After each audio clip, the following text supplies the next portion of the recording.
So I made the strengthening struts 2 inches deep at the bottom, tailoring down to 1 inch at the top. So we had to fill in the gaps. So what we did is we got some foam for support and just cut it into shape and put it in between them, and then got some thin fiberboard, cut it into strips, and then slatted it from the top to the bottom, as you can see in the picture. What you can see if you look closely is where all of the strengthening bars went into the bottom, they're like sort of spider's legs going in. I actually cut another piece of board, another piece of 18mm ply, and slatted it so it would sort of sit down and hold them all in position, so they wouldn't be able to push outwards when you leant back in the chair.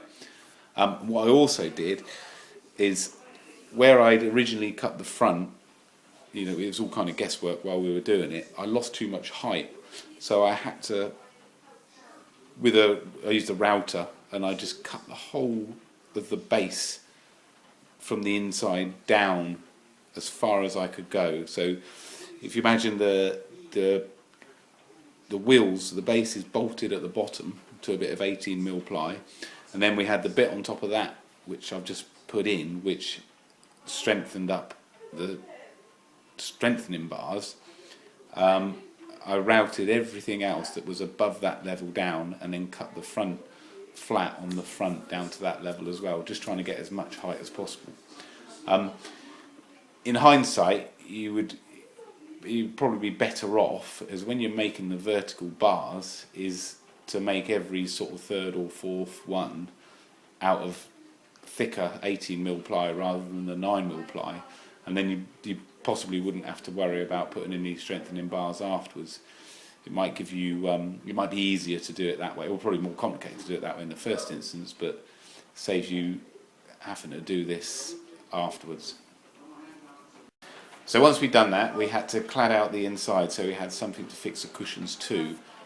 I got hold of some like fireproof metal roofing stuff, don't know exactly what it was, and then clad the whole of the inside out with it. I used a staple gun just to staple it on. Putting the slats in before, I've got a real good quality staple and nail gun, which when you're doing something like that is great. So I used the nail part of it for putting the slats in, and the staple side of it for stapling this stuff in. So I had it all cladded out nicely. This is where we cut the top off. Like I said before, there was no strength in it, so we decided we're going to make it separately. And then we got some speakers, got some old computer speakers from a car boot sale, £1.50. What a bargain that was. The volume controls and the plug-in part of them were mounted to one of the speakers, and it was too deep. It was too deep to go in the chair, so we had to take the volume, the amp part of it out, and then cut the speakers back in half, and cut one of the slats out of the chair and put a back part to it, so it had a bit of a bass box, and then mounted the speakers in there with the amp made out of ply, doing everything out of wood at the moment.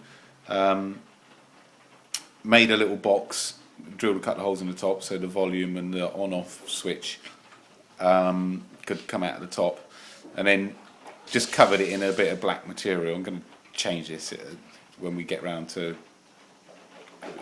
further on with the build of this. I'm going to do this again, but in a minute that's what we've done, and mounted that to the side of the chair. Just put this picture on at the end here. This is just so you can see the measurement. I remember when we started building this thing, I said the last one couldn't be 100mm apart. The last vertical struts couldn't be 100mm apart.